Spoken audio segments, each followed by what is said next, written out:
kids! Welcome to Teacher Beth Class TV. Filipino.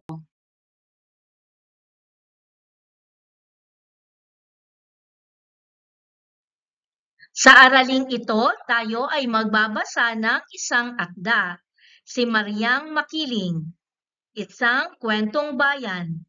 Handa ka na ba? Alam mo ba kung anong bundok ito? Ito ang bundok ng Makiling.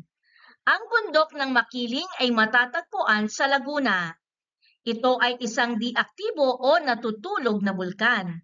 Sa paanan nito ay matatagpuan ang maiinit na mga bukal na dinarayo ng mga turista. Alam mo ba ang kwento ng bundok ng Makiling? Halina at tayo'y magbasa ng isang kwentong bayan.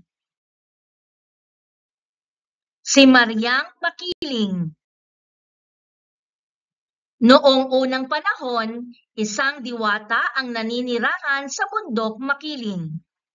Siya si Maria.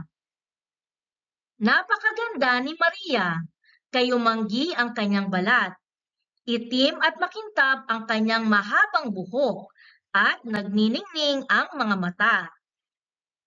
Kapag ngumingiti siya ay makikita ang mga biloy sa kanyang magkabilang pisngi at ang pantay-pantay at mapuputing ngipin. Nalalaman agad kapag nasa malapit lang si Maria dahil masamyo ang mga bulaklak. Naaamoy ba ninyo yun? Napakabango! Narito si Diwatang Maria. Sigawan ng mga mangangaso. Maya-maya pa nga ay nakita nila si Maria.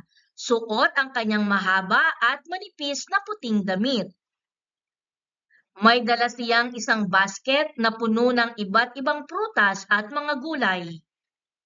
Huwag na sana ninyong papatayin ang mga hayop sa bundok, lalo na ang aking ginintuang usa.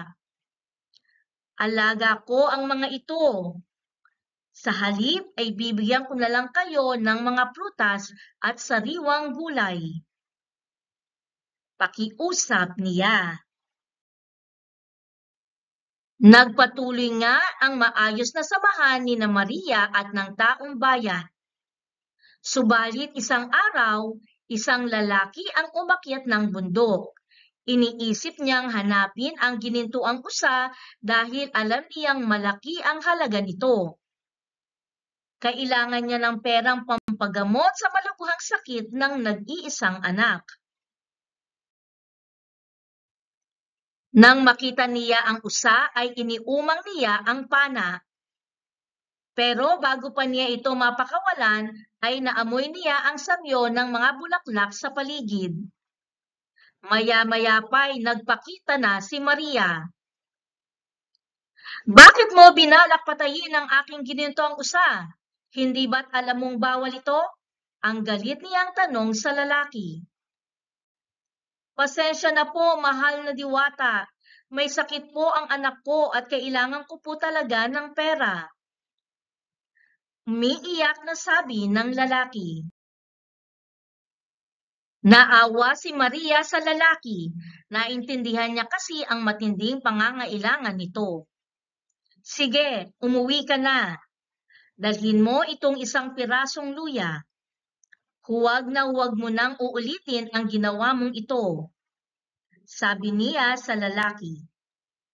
Pagdating ng lalaki sa bahay ay inilabas niya ang luyang bigay ni Maria. Anong laking tuwa niya nang makitang naging ginto ito. Napagamot niya ang anak at gumaling ito. Bumalik ang lalaki at lumuluhang nagpasalamat sa diwata. Maliban sa kanya ay maraming iba pang natulungan si Maria. Isang araw ay hindi na nagpapakita si Maria. Kahit tinatawag ang pangalan niya, hindi pa rin siya nagpapakita. Ikinalungkot ito ng taong bayan, pero anong laking tuwa nila Nang minsang maglakbay sila at makita ang hugis ng bundok mula sa malayo. Mga kasama, hindi tayo iniwan ni Maria. Hayun siya at nagpapahinga. Mariang makiling! Mariang makiling! Ang sigawan ng mga tao habang itinuturo ang bundok. Makikita nga sa hugis ng bundok ang tila nagpapahingang si Maria na nakalugay ang mahabang buhok. Masaya na ang lahat. Alam nilang nandyan lang ang diwata at patuloy na nangangalaga sa kapakanan ng bundok at ng taong bayan. Ang binasa nating akda tungkol kay Mariang Makiling ay isang halimbawa ng kwentong bayan. May ideya ka na ba kung ano ang kwentong bayan?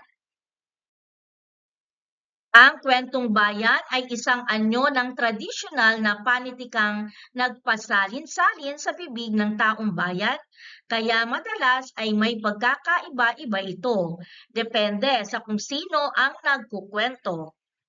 Ito ay karaniwang kapupulutan ng aral na maaaring magamit sa pang-araw-araw na buhay.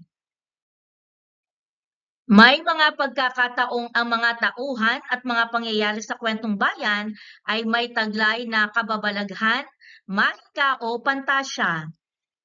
Kakikitaan ito ng tradisyon, kultura o kasaysayan ng lugar o lahi kung saan ito nangyari. Narito ang ilan pa sa mga halimbawa ng kwentong bayan. Juan Tamad, Mariang Sinukuan, Ang Kuneho at ang Pagong, Ang Pagong at ang Matching. Maaari ka rin bang magbigay ng ilan pang mga halimbawa ng kwentong bayan? Ngayong alam mo na ang kwentong bayan tungkol kay Mariang Makiling, ating sanayin ang iyong galing sa talasalitaan at pag-unawa sa tekstong binasa.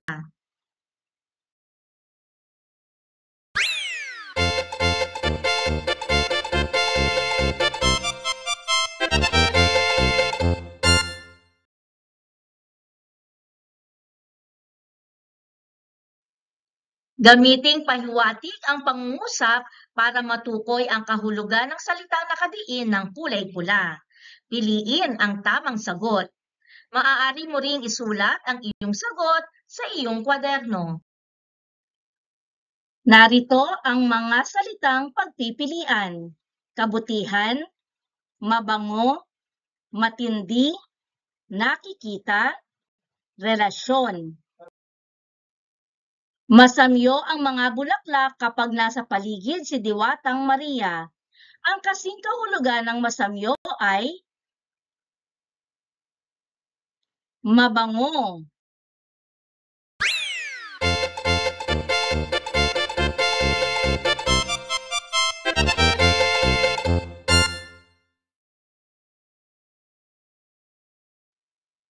Malubha ang sakit ng anak ng isa sa mga mangangaso.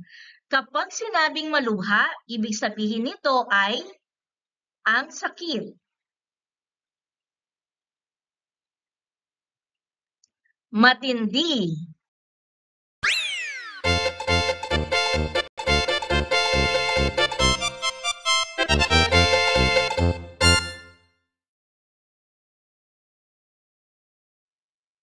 Naging maayos ang samahan ni Mariang Makiling at ng taong bayan.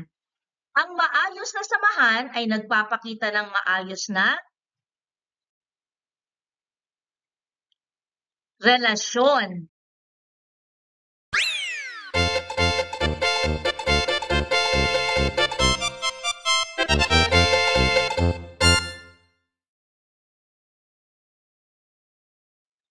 Naaaninag sa hugis ng bundok ang tila nagpapahingang si Maria.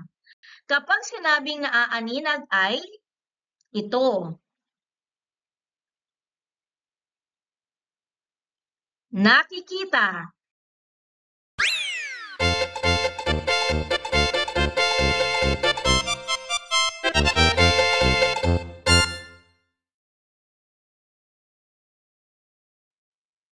Alam nilang patuloy ang diwata sa pangangalaga sa kapakanan ng taong bayan. Ang kasing kahulugan ng kapakanan ay kabutihan.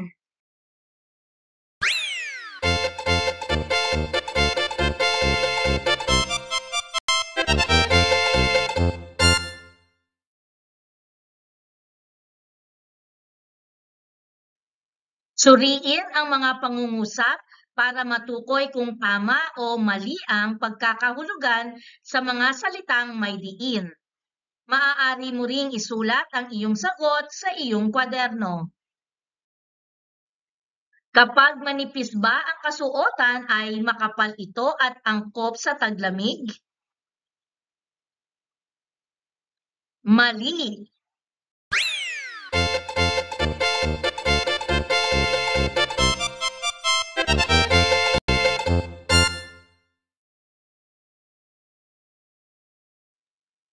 Ang diwata ba ay isang babaeng mahiwaga? Tama.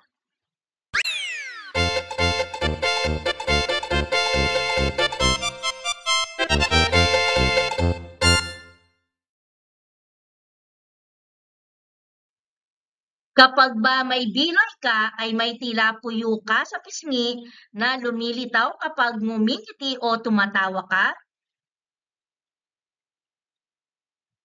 Tama.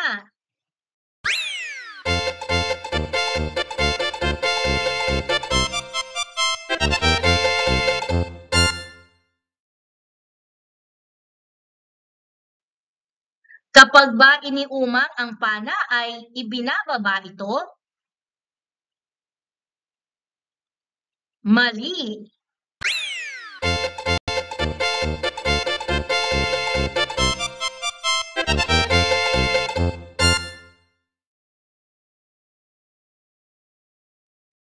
Kapag ba ginintuan ang kulay ng isang bagay ay nagniningning ito kapag nasisinaga ng araw o ng ilaw?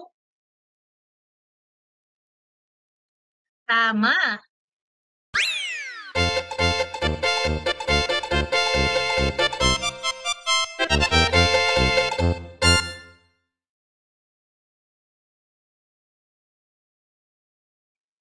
Ilarawan mo ang bawat tauhan batay sa kanyang naging kilos at pahayag. Piliin ang tamang sagot. Maaari mong isulat ang iyong sagot sa iyong kwaderno. Napakaganda na ay napakabait pa ni Maria. Ang taong bayan ay humahanga.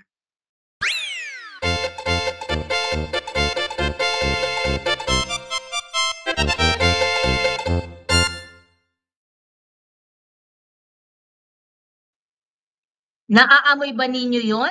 Napakabango. Naririto si Diwatang Maria, sigawan ng mga mangangaso. Ang mga mangangaso ay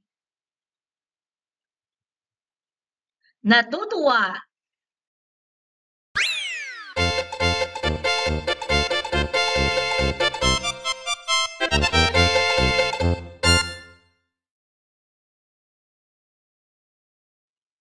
Huwag na sana ninyong papatayin ang mga hayop sa bundok, lalo na ang aking ginintuang usa. Bibigyan ko na lang kayo ng mga prutas at gulay. Si Maria ay nakikiusap.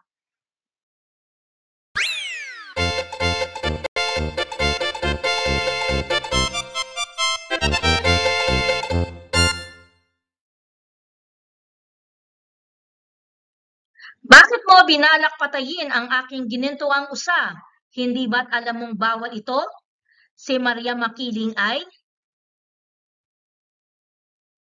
nagagalit.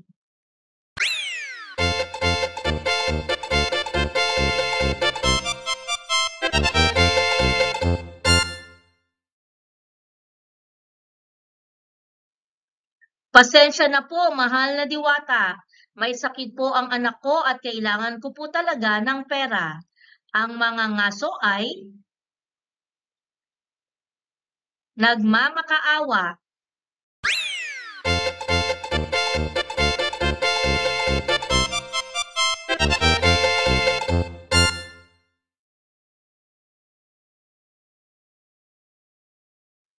Sagutin ang mga tanong batay sa binasang akda. Piliin ang tamang sagot. Maaari mo ring isulat ang iyong sagot sa iyong kwaderno. Sino si Mariang Makiling? A.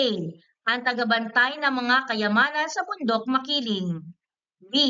Ang tagapangalaga ng mga diamante sa bundok Makiling. C.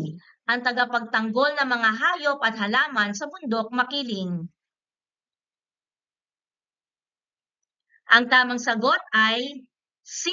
Ang tagapagtanggol ng mga hayop at halaman sa bundok Makiling.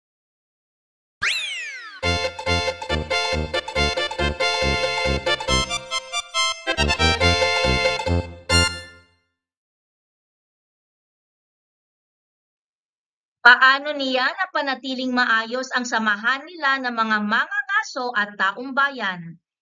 A. Kinukuha siyang ninang sa binyag ng mga tao at mangangaso sa bundok. B. Madalas magsalo-salo sa mga engrandeng handaan sina Maria at ang mga tao. C. Binibigyan ni Maria ng mga prutas at gulay ang mga tao kapalit ng hindi nila pagpatay sa mga hayop sa gubat. Ang tamang sagot ay C. Binibigyan ni Maria ng mga prutas at gulay ang mga tao kapalit ng hindi nila pagpatay sa mga hayop sa gubat.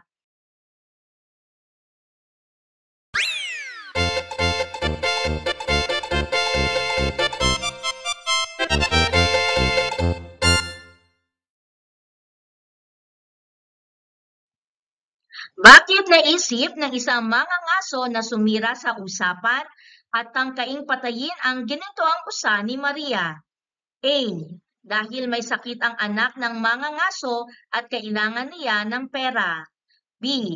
Dahil marami siyang pinagkakautangan kaya kailangan niya ng perang pambayad. C. Dahil pasukan na at kailangan niya ng perang pangmatrikula ng kanyang mga anak. Ang tamang sagot ay A. Dahil may sakit ang anak ng mangangaso at kailangan niya ng pera.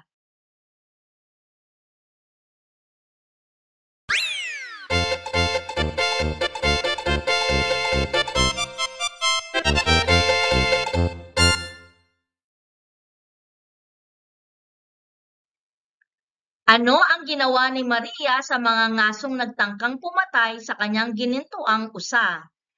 A. Ipinahuli at ipinakulong niya ang mga ngaso. B. Isinumpa niya at ginawang itim na usa ang mga ngaso. C. Naawa siya at binigyan ang mga ngaso ng isang pirasong luya.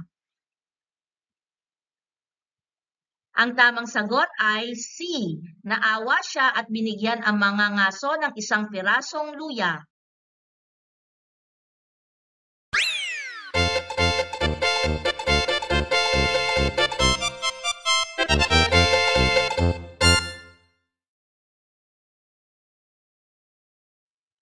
Bakit nalungkot ang taong bayan nang hindi nila nakikita si Maria? A. Sapagkat wala na silang kakwentuhan tuwing hapon. B. Sapagkat wala na silang mahihingan ng mga sariwang prutas at gulay. C. Sapagkat maganda ang kalooban at maraming natutulungang mga tao si Maria. Ang tamang sagot ay C. Sapagkat maganda ang kalooban at maraming natutulungang mga tao si Maria.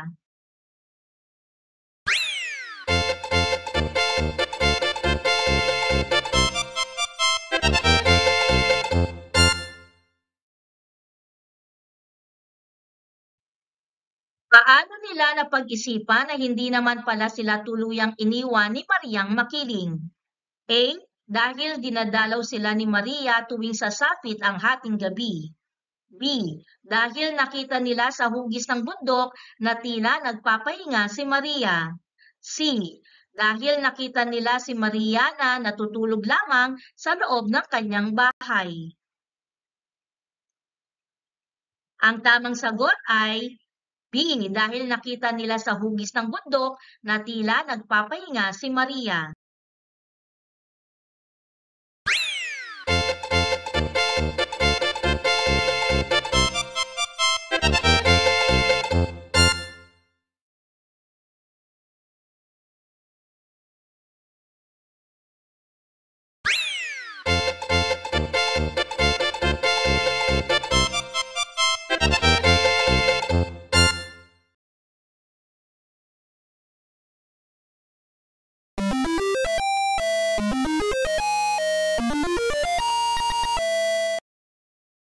Thank you for joining me.